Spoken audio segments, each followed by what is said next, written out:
Hello বন্ধুরা, কেমন আছো সবাই? আশা করি সবাই খুব খুব খুব ভালো আছো। বঙ্গকথা ইউটিউব চ্যানেল এবং ফেসবুক পেজে নতুন একটি ভিডিওতে তোমাদের সবাইকে জানাই অনেক অনেক অনেক স্বাগত।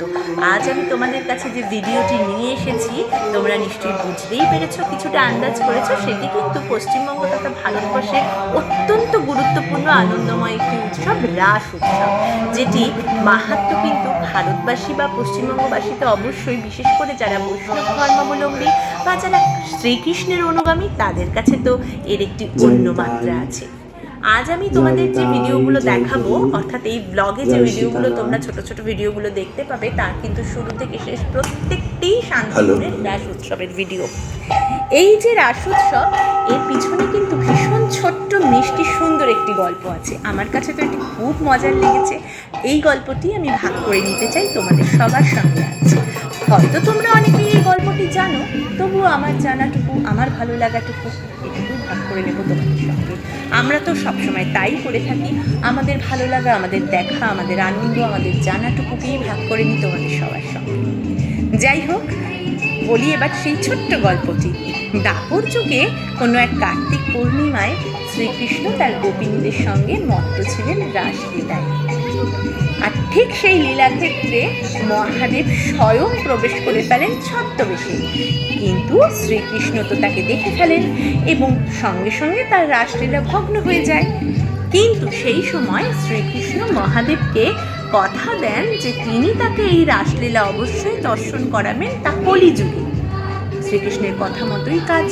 কলিযুগে শ্রী অদ্বৈতাচার্যের সান্নিধ্যে শুরু হয় শান্তিপুরের রাসলীলা।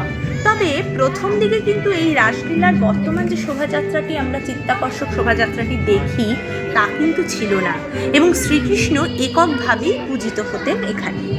পরবর্তীকালে বড় গোস্বামী বাড়ির বিগ্রহ শ্রী রাধারমণ জিউ চুরি হয়ে যায় এবং সেই মূর্তি যখন, সেই বিগ্রহ যখন পুনরুদ্ধার হয়, সেই বিগ্রহকে সেই মন্দিরে বেঁধে রাখার জন্যে তার পাশে শ্রী রাধিকাকে, রাধারানীকে ঘটা করে প্রতিষ্ঠা করা হয় এবং যুগল মূর্তিকে একত্রিতভাবেই পুজো করা হয়।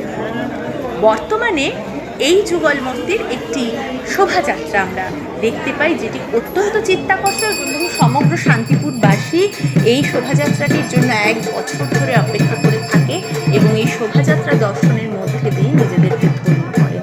শুধু শান্তিপুরবাসী নন, দূর দূরান্ত থেকে প্রচুর মানুষ আসেন এই শোভাযাত্রা নিজের চোখে দর্শন করে একবার নিজেদের ধন্য করবেন। এই শোভাযাত্রায় কিন্তু শ্রীকৃষ্ণ এবং শ্রী রাধিকা, রাধারমণ এবং শ্রী রাধিকা, রাধারানী আমাদের, তাদের দুজনকে বর কন্যা রূপে সুসজ্জিত করা হয় এবং যেহেতু তারা বর কন্যা রূপে সুসজ্জিত হয়ে পরিক্রমায় বেরোন, তাই তাদের সঙ্গী হিসেবে, এই বর কন্যা শোভাযাত্রার সঙ্গী হিসেবে শান্তিপুরের সমস্ত মন্দিরের ছোট বড় সব বিগ্রহদেরকে কিন্তু সুসজ্জিত করে এই শোভাযাত্রায় বের করা হয়। তারাও এই শোভাযাত্রার অংশ হন এবং সমগ্র নগর তারা পরিক্রমা করেন ও শান্তিপুরবাসীকে ধন্য করে। এই যে এই শোভাযাত্রাটি বেরোয়, এখানে থাকে শ্রী পাগলা গোস্বামী বাড়ির বিগ্রহ, হাঁ বাড়ির বিগ্রহ, চাকফেরা বাড়ির বিগ্রহ, বড় গোস্বামী বাড়ির বিগ্রহ এবং আরও অনেক বড় বড় গোস্বামীদের বিগ্রহ কিন্তু এই শোভাযাত্রায় অংশ নেয়। তবে বর্তমানে এই শোভাযাত্রায় কিন্তু অনেকগুলো বারোয়ারি পুজোর বিগ্রহরাও, বারোয়ারি পুজোগুলোও অংশ নিচ্ছে, যেমন নতুনপাড়া, বেজপাড়া, ত্রিকোণপাড়, ভারত মাতা, দত্তপাড়া এবং আরও অনেক। এই সমগ্র রাস উৎসবটি চলে 4 দিন ধরে। ভাঙারাসের পর দিন সমস্ত বিগ্রহদেরকে অভিষেক, স্নান ও পূজার মধ্যে দিয়ে পুনরায় মন্দিরে প্রবেশ করানো হয় এবং এই রাস উৎসবের পরিসমাপ্তি ঘোষণা করা হয়। এই ছিল আজকের ভিডিওটি।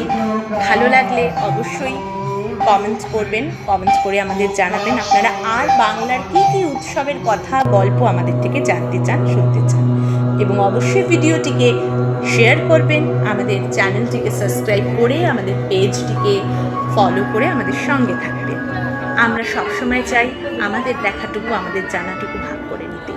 এছাড়াও এই সমস্ত ভিডিওগুলো ছাড়াও কিন্তু আমাদের বাংলা ও বাঙালি জীবনের যে সমস্ত গল্প, ঘোরা, বেড়ানো, খাওয়া দাওয়া, উৎসব, আনন্দ, তা সব কিছু নিয়ে আমরা আবারও আসবো আপনাদের সঙ্গে, আবারও থাকবো নতুন একটি ভিডিওতে আপনাদের কাছে। এছাড়াও যেগুলো আমাদের সঙ্গে প্রথম থেকেই ছিল, বাঙালি সাহিত্য, বাংলা কবিতা, বাংলা গল্প, বাংলা টেলিভিশন, বাংলা সিরিয়াল, বাংলা চলচ্চিত্র, সেই সবগুলো রয়েছে, আছে, থাকবে। বংকথা আপনাদের সঙ্গে আছে, আপনারা থাকুন বংকথার সঙ্গে, এটুকুই আমাদের অনুরোধ, এটুকুই আমাদের ইচ্ছে। ভালো থাকবেন সবাই, সুস্থ থাকবেন, সুন্দর থাকবেন, অবশ্যই বংকথার সঙ্গে থাকবেন। আজকের মতো বিদায়, ধন্যবাদ সকলকে।